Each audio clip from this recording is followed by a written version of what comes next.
Hello guys, welcome. Myself Shivam Shrivastava and आज हम लोग पिछले लेक्चर की बात को अगर हम दिमाग में लाते हैं, फाइन। तो पिछले लेक्चर में जो भी बातें हमने देखी थी उसमें हमने हेट्रोट्रॉपिक न्यूट्रिशन के बारे में जाना था। तो हेट्रोट्रॉपिक न्यूट्रिशन के बारे में चूंकि हम जान चुके हैं, हमने ह्यूमन डाइजेस्टिव सिस्टम के ऊपर भी एक इंट्रोडक्शन, एक लेक्चर, एक छोटा सा इंट्रो देखा था। अब हम क्या करते हैं आज के टॉपिक में कि उसी ह्यूमन डाइजेस्टिव सिस्टम को इन डिटेल देखने का कोशिश करते हैं, उसको समझने की कोशिश करते हैं। फाइन, हमारे पास ऑलरेडी बेसिक्स हैं इसके, चूंकि हमने बेसिक्स जो थे वो लास्ट लेक्चर में पढ़ रखा है। तो इस लेक्चर में जब हम शुरू करेंगे तो हम उसको, जैसा कि मैंने बोला था आपसे कि नेक्स्ट लेक्चर में हम उसको एक चार्ट के थ्रू समझने की कोशिश करेंगे। तो उस चार्ट को जो हम समझने की कोशिश करेंगे, तो चलो बनाते हैं एक चार्ट और शुरू करते हैं फिर इसको। अब चूंकि हम जो शुरू करने जा रहे हैं, इसमें ध्यान देने वाली बात यह है कि हम क्या पढ़ने जा रहे हैं। तो human digestive system. Fine, human digestive system, जैसा कि मैंने तुम्हें बताया था कि फूड सबसे पहले कहाँ आता है, तो सबसे पहले फूड की एंट्री होती है तुम्हारे माउथ में। तो तुम्हारे माउथ में जैसे ही फूड की एंट्री होती है, तो फूड को जो मुलाकात होती है, वो सबसे पहले फूड को मुलाकात होती है तुम्हारे दांतों से। फाइन, इसमें कोई डाउट नहीं है। सबसे पहले टीथ से मुलाकात हुई। अगर एक टीथ के ऊपर एक डिस्कशन करने की कोशिश हम करते हैं, तो हमें पता चलता है कि भैया टीथ जो है सो दो तरीके का होता है। दो तरीके का टीथ जो होता है, एक होता है टेम्पोररी टीथ, एक है टेम्पोररी टीथ, और दूसरा होता है परमानेंट टीथ। परमानेंट टीथ, इसमें कोई डाउट नहीं है, हम जान रखे हैं। बच्चा जब जन्म लेता है तो उसे 7-8 महीने के बाद जब दांत आना शुरू होता है, जब दांत आना शुरू होता है तो वो टीथ क्या होता है, फिर कुछ समय के बाद जाके टूट जाता है। इस टीथ को हम एक और नाम से जानते हैं, इसे हम मिल्क टीथ भी कहते हैं। तो भैया मिल्क टीथ।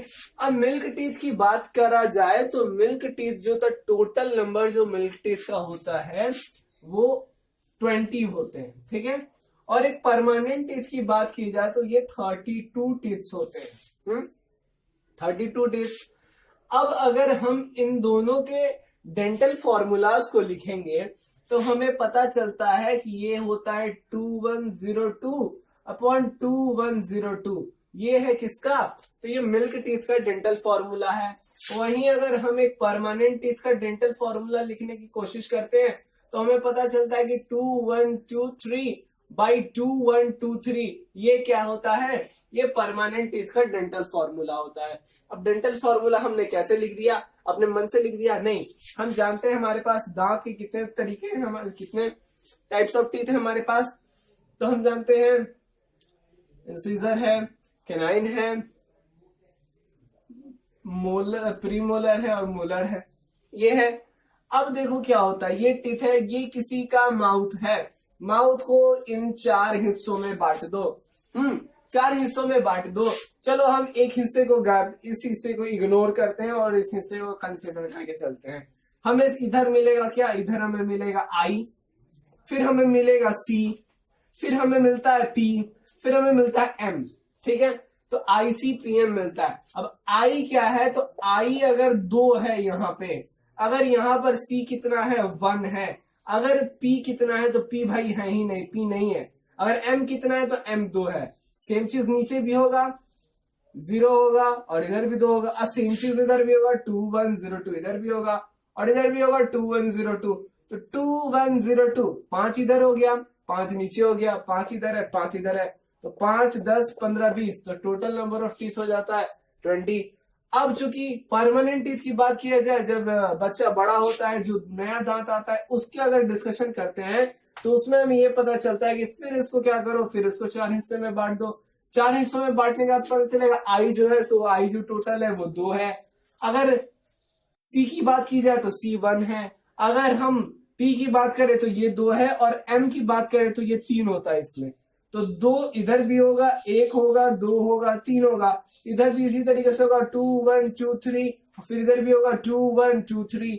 अब इसको ऐड करो 2 1 2 3, तो ये होता है 8।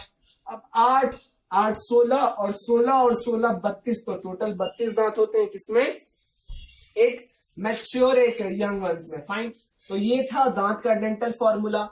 इतना जान लेने के बाद, इतना जान लेने के बाद हमारे पास आता है कि भाई इसका फंक्शन क्या है। तो इसके फंक्शन को अगर हम नोट डाउन करने की कोशिश करते हैं तो हमें पता चलता है क्या कि टीथ जो है, एक तो ये क्या करता है, चीविंग में मदद करता है ना, चीविंग में मदद करता है, और फूड को क्या करता है, फूड के ब्रेक डाउन में मदद करता है। इतना तक क्लियर है, फूड को ब्रेक डाउन करने में मदद किया।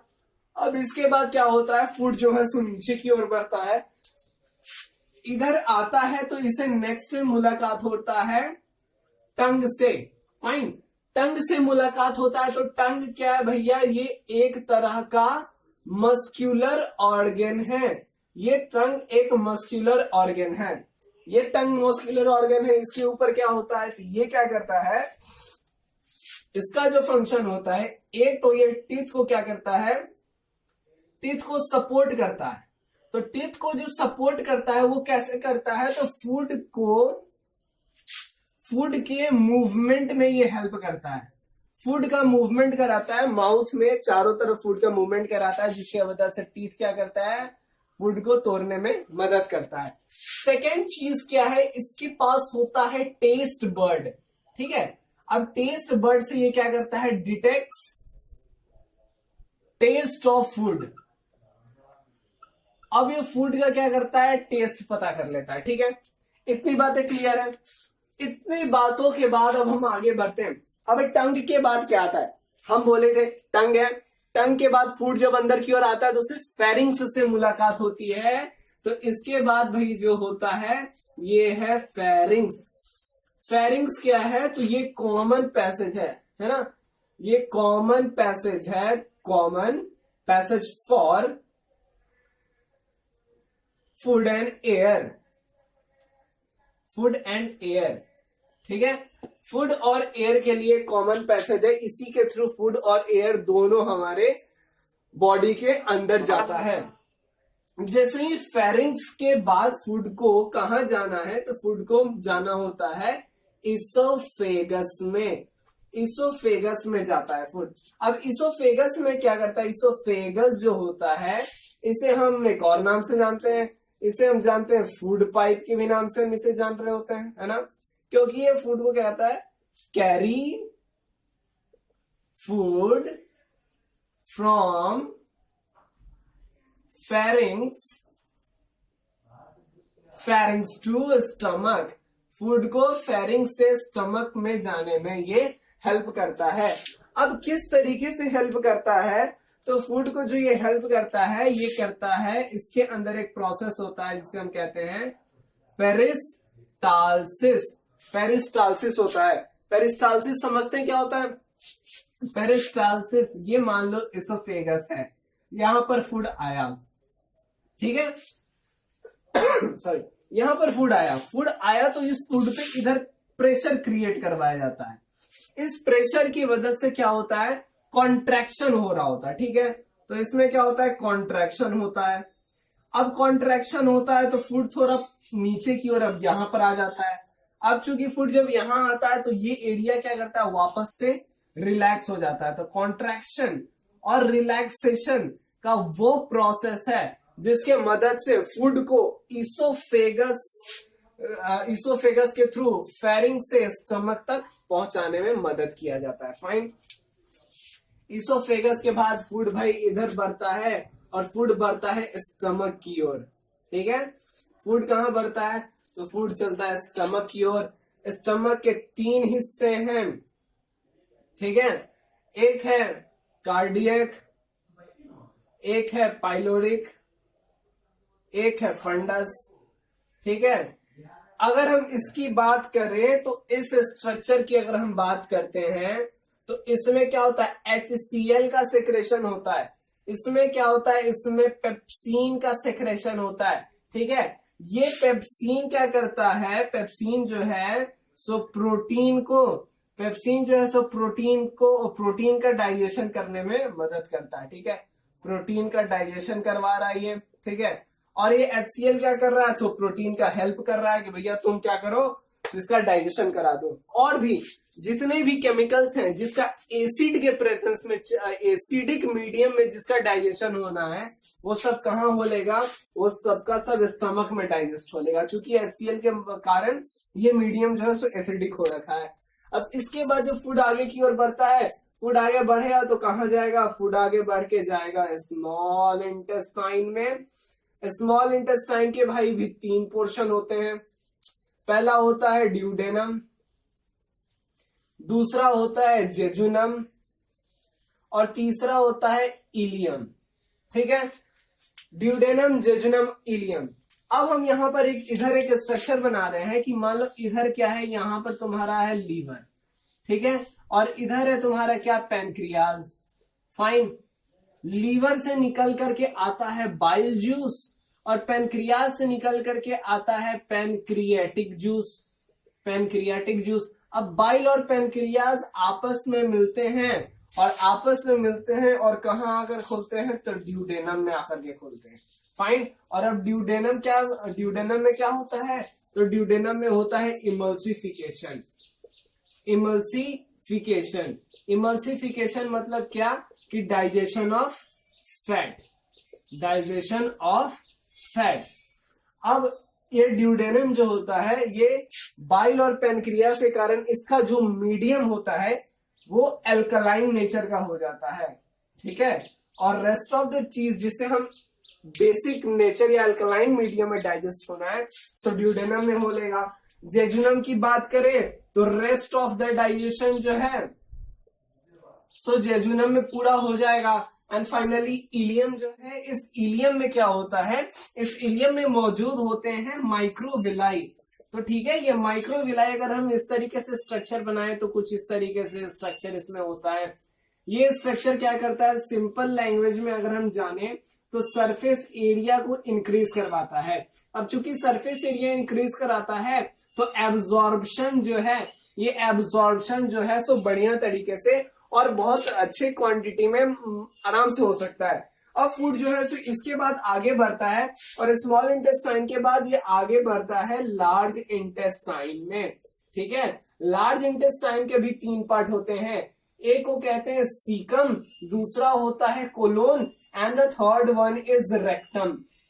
ठीक है, तो सीकम और कोलोन जो होता है, ये सीकम कोलोन में वाटर का एब्जॉर्प्शन हो रहा है, वाटर का रीएब्जॉर्प्शन हो रहा है। जो भी फूड हमने लिया है उस फूड के अंदर वाटर है, तो वाटर मॉलिक्यूल का एब्जॉर्प्शन जो है सो कहाँ होता है, सीकम कोलोन इधर हो रहा है। और फाइनली रेक्टम में क्या होता है कि जो वेस्ट प्रोडक्ट है, वेस्ट प्रोडक्ट कहने का मतलब कि अनडाइजेस्टेड फूड जो है, वो अनडाइजेस्टेड फूड जो जाते हैं यहाँ पर स्टोर हो जाते हैं। फाइन, और फाइनली फूड हमारा जो स्टोर होता है वो क्या होता है, इधर एनस के थ्रू वो क्या होता है कि अनडाइजेस्टेड फूड जो है, अनडाइजेस्टेड फूड वो बॉडी से इजेक्ट हो जाते हैं बाहर की ओर। फाइन, तो ये था प्रोसेस सिंपली हमारा डाइजेशन का। एक ओवरव्यू देख लेते हैं इसका हम शुरू से लास्ट तक। वो ओवरव्यू क्या है कि यहाँ पे होता है टिथ।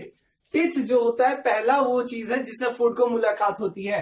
टिथ होता है 2 तरीके का, एक है टेम्पररी टिथ, दूसरा है परमानेंट टिथ। टेम्पररी टिथ को मिल्क टिथ भी कहते हैं, चूंकि बेबी के बर्थ के बाद 6 7 और 8 महीने के बाद जब दांत आना शुरू होता है तो उसमें ये उस टीथ को कहते हैं मिल्क टीथ। ये टोटल नंबर होता है 20 with dental formula 2102/2102। And the permanent teeth total number 32, जिसका डेंटल फॉर्मूला लिखते हैं हम 2123/2123। किस तरीके से डेंटल फॉर्मूला लिखते हैं ये हमने ऑलरेडी देख रखा है। टीथ की बात की जाए तो ये चीविंग में मदद करता है और फूड के ब्रेकडाउन में मदद करता है। चीविंग में चबा रहे हैं तो फूड का ब्रेकडाउन होना ही होना है। फूड इसके बाद आगे बढ़ता है टंग की ओर। तो टंग एक मस्कुलर ऑर्गन है। ये मस्कुलर ऑर्गन क्या करता है कि टीथ को सपोर्ट करता है। टीथ को कैसे सपोर्ट करता है, तो इसके पास फूड मटेरियल होता है। इसके बाद जो फूड मटेरियल हमारे माउथ में होता है उसका मूवमेंट करवाता है और उसका मूवमेंट कराता है, और कभी लेफ्ट राइट करते करते वो हमारे दांतों के नीचे फूड को ले जाता है, जिससे हम फूड को आसानी से तोड़ पाते हैं। इसके पास टेस्ट बड भी होता है। तो टेस्ट बड क्या करता है, फूड के टेस्ट को डिटेक्ट करता है कि आइदर फूड इज सॉल्टी और फूड इज स्वीट और इट इज बिटर, क्या है उसको डिटेक्ट करता है। एक और चीज यहाँ पे सलाइवरी ग्लैंड होता है। सलाइवरी ग्लैंड क्या करता है, तो सलाइवा सलाइवा सिक्रिएट करता है, जिसके अंदर सलाइवरी अमाइलेज होता है जो शुगर मॉलिक्यूल्स को डाइजेस्ट करने में मदद करते हैं। फाइनली इसके बाद फूड आगे बढ़ता है टंग के बाद फेरिंग्स में। फेरिंग्स को हमने देखा था कि एक कॉमन पैसेज है, जिस कॉमन पैसेज में फूड और एयर दोनों की एंट्री हो रही होती है। एयर जो है सो फेरिंग्स के बाद वो विंड पाइप में इन कर जाता है और फूड जो है सो हमारा इसोफेगस में इन कर जाता है। इसोफेगस जिसे हम फूड पाइप भी कह रहे हैं। फूड पाइप जो क्या करता है, फूड को फेरिंग से स्टमक तक ले जाता है। अब कैसे ले जाएगा, तो भैया पेरिस्टालसिस की मदद से ले जाएगा। अब पेरिस्टालसिस क्या होता है, तो ये अगर इसोफेगस है, इसमें फूड मटेरियल रहा, अब फूड मटेरियल को क्या करते हैं, दोनों साइड से कॉन्ट्रैक्शन की मदद से थोड़ा नीचे पुश किया जाता है। और जब नीचे आ जाता है तो फिर वो रिलैक्स करता है, फिर नीचे कॉन्ट्रैक्शन फिर रिलैक्सेशन। तो कॉन्ट्रैक्शन और रिलैक्सेशन का वो प्रोसेस जिसके मदद से हमारा फूड फेरिंग से स्टमक में आता है, उसे हम पेरिस्टालसिस कह लेते हैं। इसके बाद आता है फूड हमारे स्टमक में। स्टमक के 3 पोर्शन, कार्डियक, पाइलोडिक, फंडस। यहाँ पर HCl और पेप्सिन का सिक्रेशन हो रहा है। HCl क्या करता है, मीडियम को एसिडिक बना देता है, जो फेवरेबल कंडीशन होता है प्रोटीन के डाइजेशन में। यहाँ प्रोटीन टूट जाता है छोटे छोटे अमीनो एसिड्स में। यहाँ पर क्या होता है कि एसिड के प्रेजेंस में जिन चीजों का डाइजेशन होना है वो यहाँ पर हो लेता है।